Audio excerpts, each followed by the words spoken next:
Hi everyone, my group and I will be reporting about Competency 3, apply various teaching methodology and learning principles in actual classroom discussion.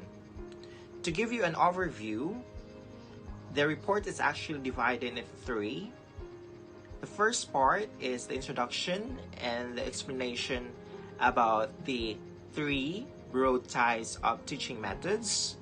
The next one is the specific teaching methods, and lastly, the different types of learning principles. Now, we all know that learners actually have different upbringings, experiences, multiple intelligences. That's why they perceive things differently. Now, today, I'll be discussing the three broad types of teaching methods. Number one is instructor or teacher-centered methods. Number two is learner-centered methods. And lastly, the third one is content-focused methods and interactive or participative methods. The first one is instructor teacher-centered methods. In these methods, the teacher casts himself or herself in the role of being a master of the subject matter. The teacher is looked upon by the learners as an expert or an authority. Learners, on the other hand, are presumed to be passive and obvious recipients of knowledge from the teacher. Example of these teaching methods is expository and lecture methods, which require little or no involvement of learners in the teaching process. It is also for this lack of involvement of the learners is what they are taught, that such methods are called closed-ended. Now, this type is actually or from the word teacher or instructor-centered. So the teacher is the centered. So students perceive teachers as an authority. So they perceive that the teacher knows the subject matter. On these methods, the only one who are actually talking a lot are the teacher. Teacher are explaining the lessons. They actually don't need or there's no involvement of the learners of this one. So teachers just keep on talking while the learners are just listening. So the learners, on the other hand, are perceived as the passive recipient. So they're just listening to whatever the teacher is talking about.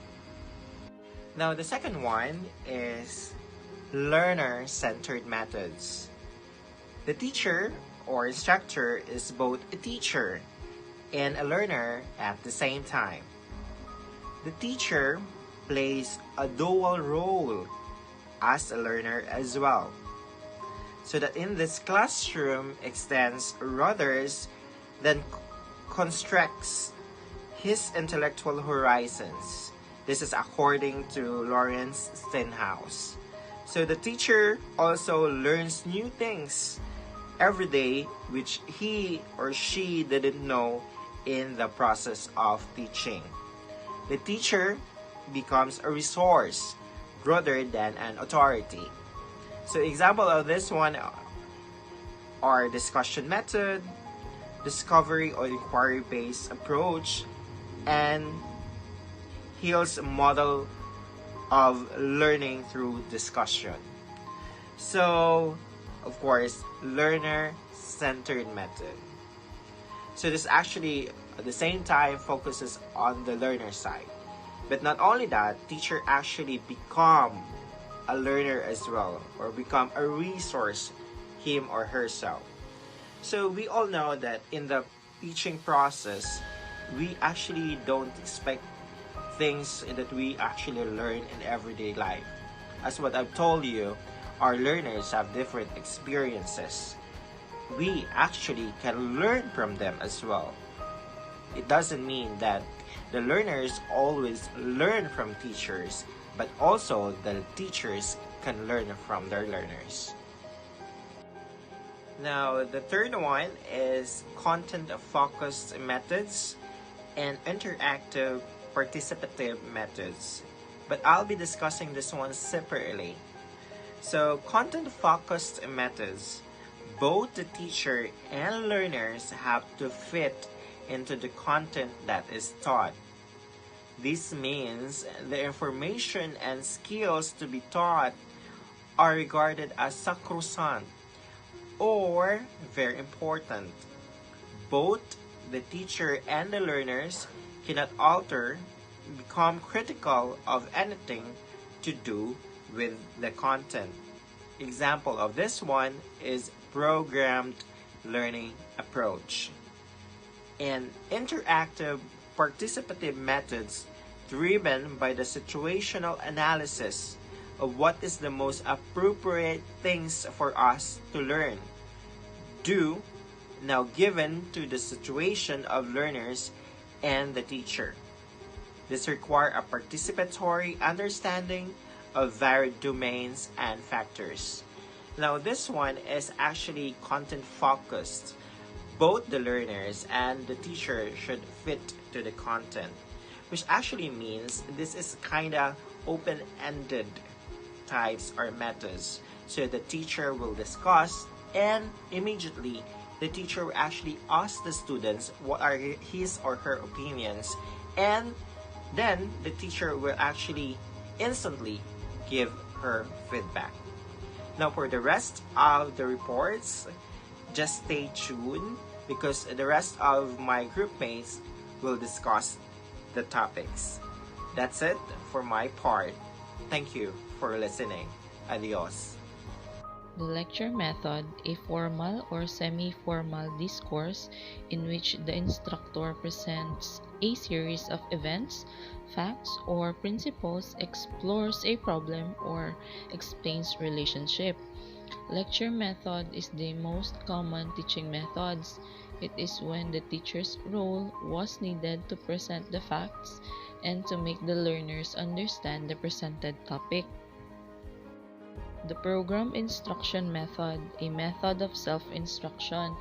It is common for home-based learning wherein the instructor would give only learning materials to the learner. This method was applied by some in today's current situation through the usage of modules. The demonstration method, a method of instruction where the instructor, by actually performing an operation or doing a job, shows the students what to do, how to do it, and through explanations brings out why, where, and when it is done. It is an effective teaching method that is usually used in subjects relating to science and mathematics. Study assignment method. The study assignment method of teaching is the most popular for student-centered instructions. Assignments may record essays, thesis, or presentations, projects, jobs, or collaborative learning activities.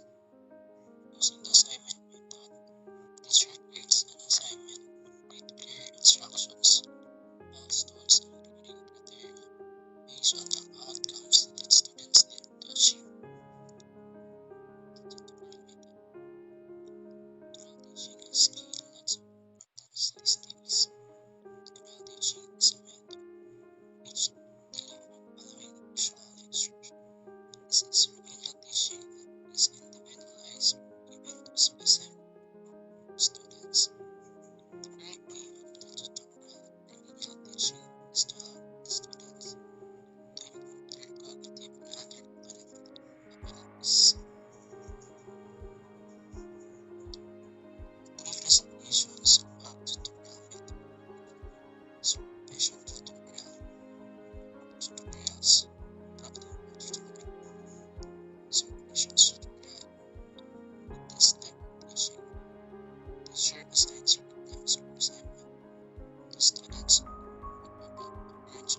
skills, and the teacher asks the student to present the answer sheet to the teacher's easy response. Tutorials. This type of teaching is deliberate to the students with intelligence or difficulty in understanding with the lesson teacher. Critical tutorials. This is a typical teaching which tries to improve the proper procedure of students. These tutorials can be conducted after giving the lectures. Hi everyone, I am Jemami Balastigi. I will continue the report about the specific teaching method. So first is the bus groups. Bus groups is a cooperative learning technique consisting in the formation of small discussion groups with the objective of developing a specific task or facilitating that a group of people reach a consensus on their ideas about a topic in a specific period of time. So, bus groups may constitute an excellent method of introducing variety into a lecture. Thus, it helps maintain the students' attention because they will be encouraged to become actively involved in a lesson, and it allows feedback to take place. So, it allows feedbacks on what are those activity or what are those students made in order for them to attain an specific task. So the teacher may give feedback if they did it properly, they did it correctly. So bus group may help the students to enhance their learning also, because you may also learn from others because it will be a group activity. You may learn what are the ideas of the others. So that's all for the bus group. Second is the brainstorming. Brainstorming is a large or small group activity that encourages students to focus on a topic and contribute to the free flow of ideas. So brainstorming may be in a large or a small group. So it may be done by individual or in a group activity in which a teacher may give for example, he will just give only one word. So I will give you this word, and then you will tell me what is your understanding about this word. So students then express possible answers, relevant words, and ideas about the question or the given task of the teacher. So the contribution are accepted without criticism. The teacher will accept all their possible answers, all their ideas without criticism or judgment, and usually summarize it. So this is all your answers. So it is what you've done properly, or what you've understand according to your mind. So teacher will then show those possible answers, and then the students will realize if their answers or ideas is also is the same from the teacher. So that's brainstorming, what's inside in your brain or what's inside in your mind. If you see something, or if you hear something, topic or situation the teacher is given. That's all for the brainstorming. So third is role plays. In role plays, participants use their own experiences to play a real life situation. When done well, role plays increase the participants' self-confidence, give them the opportunity to understand or even feel empathy for other people's viewpoints or rules, and usually end with practical answers, solution, or guidelines.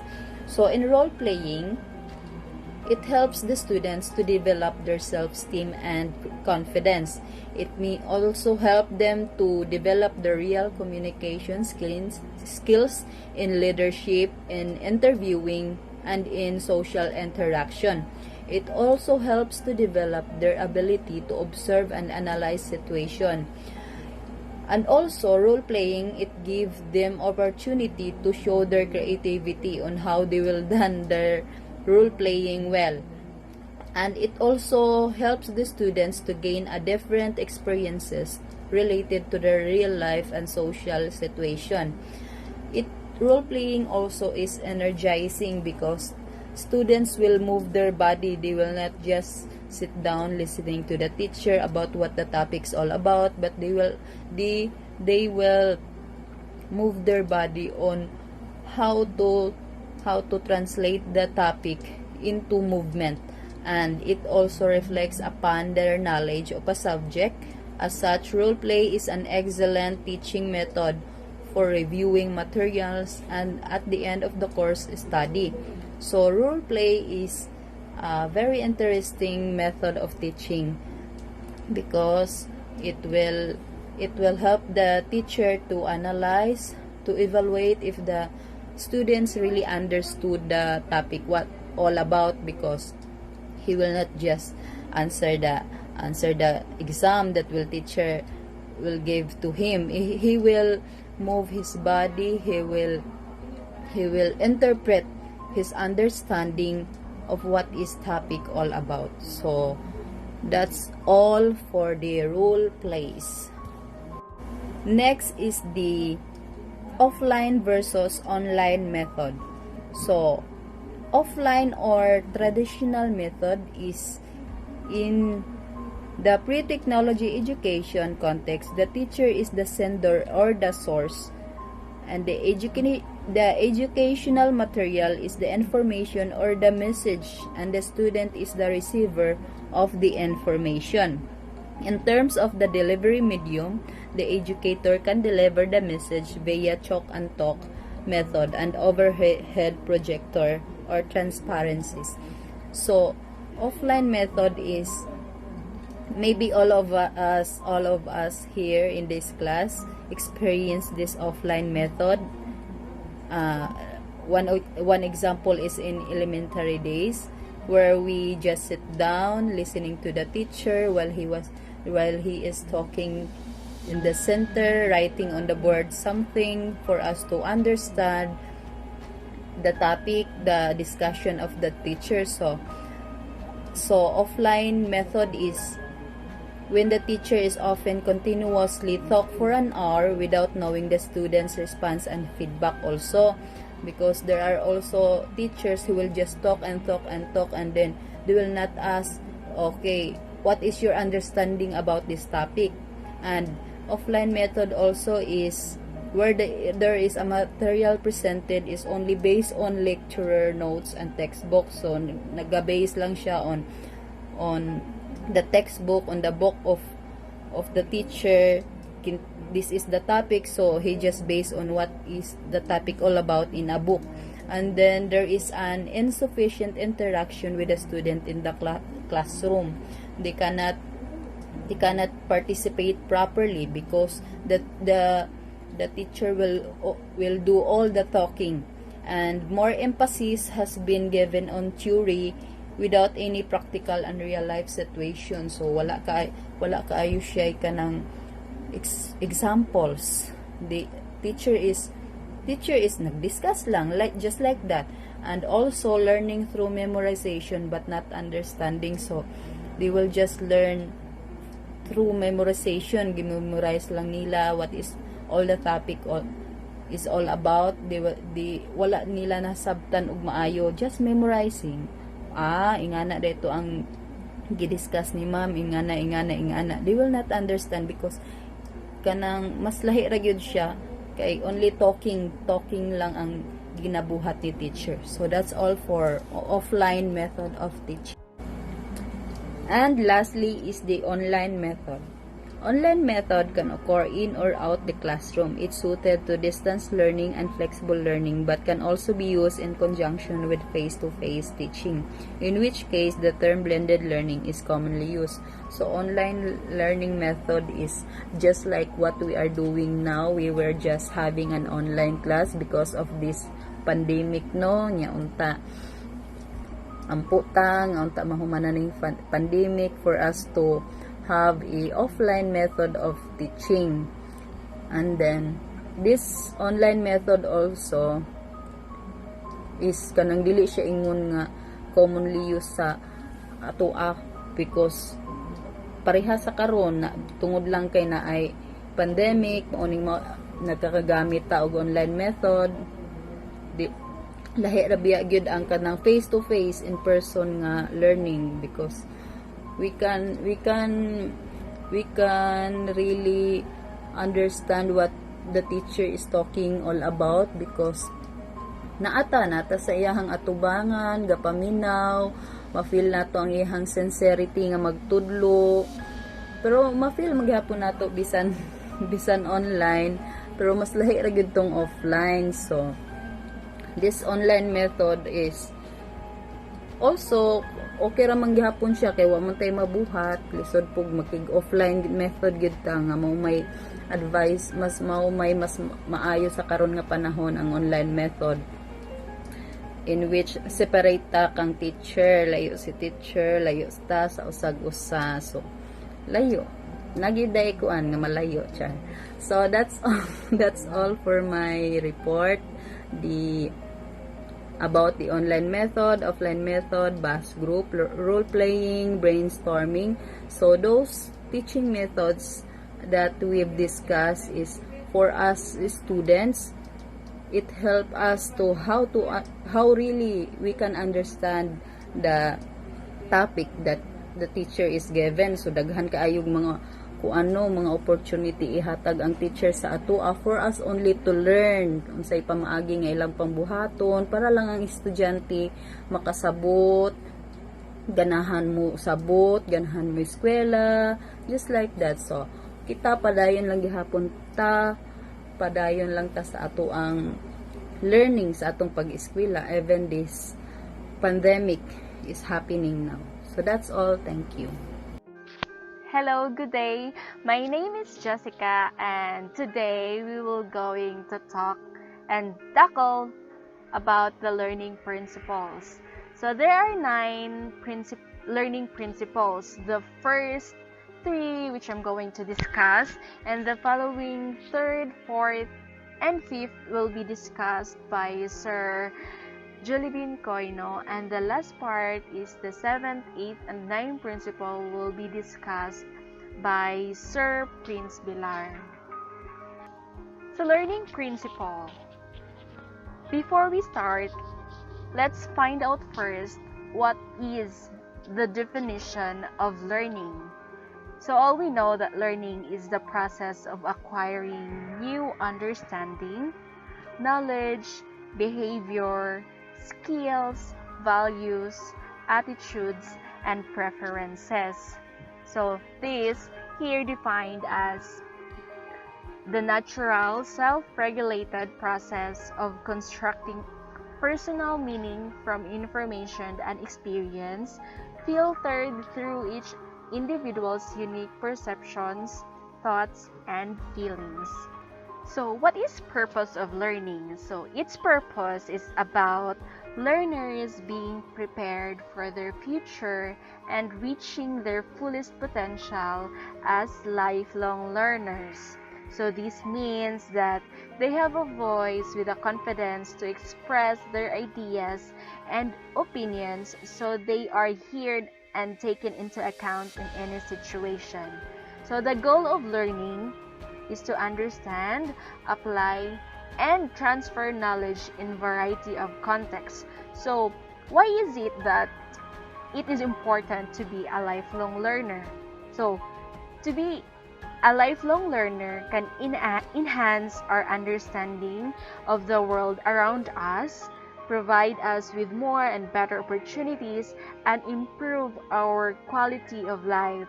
So there are 2 main reasons for learning throughout life. First is the personal development, and second is for our professional development. So what is learning principles and what are its importance? So it is said here that learning principles are laws of learning. They provide a research-based and conceptual foundation for how people learn. Learning principles add insights into what makes people learn most effectively. So these learning principles should consistently guide all the TPS staff in their instructional and other decisions. Evidence of these principles should be apparent in the usual classroom instruction. Learning Principle 1. Learning is an active process in which learners use sensory input to construct meaning. So, when learner is hands-on, it's also minds-on. So consider these words from Dr. Herb Drew. Tell me and I'll forget, show me and I may remember, but involve me and I'll understand. So, it is important to engage that students in both hands-on and minds-on learning experiences. People learn best when they can take in information using a variety of sensory inputs. Learning Principle number 2.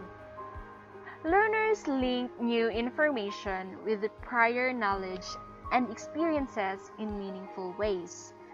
Prior knowledge and experiences are primary factors in a student's ability to learn new information.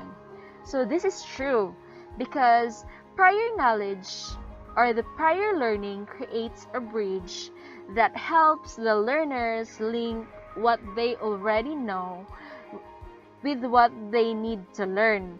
So these connections help the learners store, retrieve, and transfer a new learning. Learning Principle number 3. Learning requires the use of various forms of language, like words, symbols, numbers, and images to capture and develop thinking. In addition to learning with words, learners or the students often learn best using a variety of non-linguistic representations that include the drawing of pictures, constructing graphic organizers, acting out content, or making physical model and generating mental images. So according to Robert Marzano, the non-linguistic representations represent one of the most powerful instructional strategies. So that's all for my part, and the following learning principles will be discussed by Sir Jolibin Coino and Sir Prince Bilar. I hope you learned something. Thank you.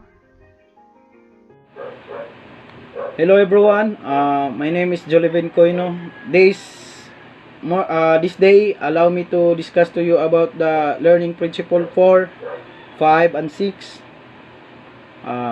Learning principle 4, learning is influenced by many contextual factors including different in background, knowledge, thinking patterns, and cultural, linguistic, and social background. So, when we say contextual factors, these are factors affecting individuals, include age, gender, culture, and personal interest. Meaning, learners have learning abilities based on these factors that teachers should be considered. That is why teachers should anticipate student needs based on these attitudes. Example, learning in lower grade have short attention span compared to those in higher grade. So, dire sa learning principle 4, so dili lang si teacher always lagang nagayaw-yaw. So, kinahanglan pod si teacher maghatag sig activities nga para ang bata dili layon, dili ma-bored. Pero maghatag si teacher og mga activities nga kanang fix pod sa edad sa bata, na malingaw sila, nga ma-enjoy sila, na-enjoy sila, nga nakakat-on sila. So, in learning principle 5, learning is influenced by emotional state, social interaction, interpersonal relation, and communication with others. So, if the learner express trauma, you could not expect that learners to be antitative and participative. That is because of learners emotionally unstable, and teachers should be aware of this. So kung naay mga estudyante jud nga mga bata nga niagi og trauma, so kinahanglan si teacher nga aware para mag-guide ni teacher ang bata para og unsay mga angay buhaton sa bata. Mag-guide po ni teacher nga para makamove on ang bata. So napoy mga bata gyud nga kanang gusto nila nga sila ra isa, so dili sila gusto kanang samok or kuan kay siya kanang gusto niya nga siya lang. So napoy uban bata nga friendly kayo, so sa iyang pagka-friendly mas maka-learn siya kaysa sa uban. So in learning principle 6, learning principle 6, learners motivate both extrinsic and intrinsic is a key component of ensure engagement and learning. So learning principle 6, to encourage maximum participation of pupils, need nato sila i-motivate. So kinahanglan ang mga bata ato silang ipa-motivate nato sila through i-motivate nato sila through appreciation. So kinahanglan ato silang kumbaga hatagan og award. So nay uban ba teacher nga kung mo answer pakpakan or ma-perfect butangag star ang mga kamot. So kinahanglan nato sila i-motivate para mo appeal mo participate sila para makuha po nato ang ilang mga confidence nga mo answer sila or mo appeal sila sa mga activities. So that's all my report. So thank you and God bless. Good afternoon. Learning principle number 7. Learners' persistent effort, developmentally appropriate challenges, and instructional support results in rigorous learning. What is a rigorous learning? It is an accurate and careful learning. In order to promote rigorous learning, teachers must clearly explain how and why they have set the academic lessons they are using. Students have undergo regular checkups or formative assessment to determine how they are faring in this rigorous environment. These are a few things a rigorous learning curriculum should include. First, higher order thinking skills. Second, research. Third, problem solving. And for the last, critical thinking exercises. Learning principle number 8. Learners need multiple opportunities over time to practice in supportive, respectful environment. The highlighted word is multiple opportunities over time. What it is a experience through learning. Very few students or learners get what they need from a learning experience the very first time they try, depending on the experience the teacher provide to the students with the depth of learning that covered in the lesson. These are the examples of learning experience or multiple opportunities over time. First is redo. Redo shouldn't be for higher grade but for depth of understanding. Second, the goal is always for as many students as possible to achieve mastery of a certain skill set and content knowledge. They have a year or more to achieve that. So we must offer them multiple opportunities to practice and master as they go. Learning principle number 9. Learners need regular, specific, and timely feedback with opportunities to use the feedback to maximize learning experiences. The highlighted word is feedback. Okay, what is feedback? Or what is an example of a feedback? Have you ever given feedback that look a little something like good job or job well done? And another example of feedback is when the teacher said or saying you should add more details or you need to improve this project. Explain to the learners that you are focusing on helping them to understand assessment on their learning. Encourage learners to ask questions about their feedback and make a regular time to discuss feedback with the students or individual in the group basis. Learning principle number 10. Learners reflect, monitor, and adjust their thinking and reasoning to achieve learning goals, or what we call metacognition. What is this metacognition? From the word meta, meaning beyond or on top, and cognition, it is about a cognitive thinking skills, no? About thinking what you think, knowing about knowing, and becoming aware of one awareness. Example of metacognition are the following. 1. Realizing that you know an answer to a question but simply can't recall at the moment. Another example is realizing that you should review an article you read last week because you have forgotten many of the key points.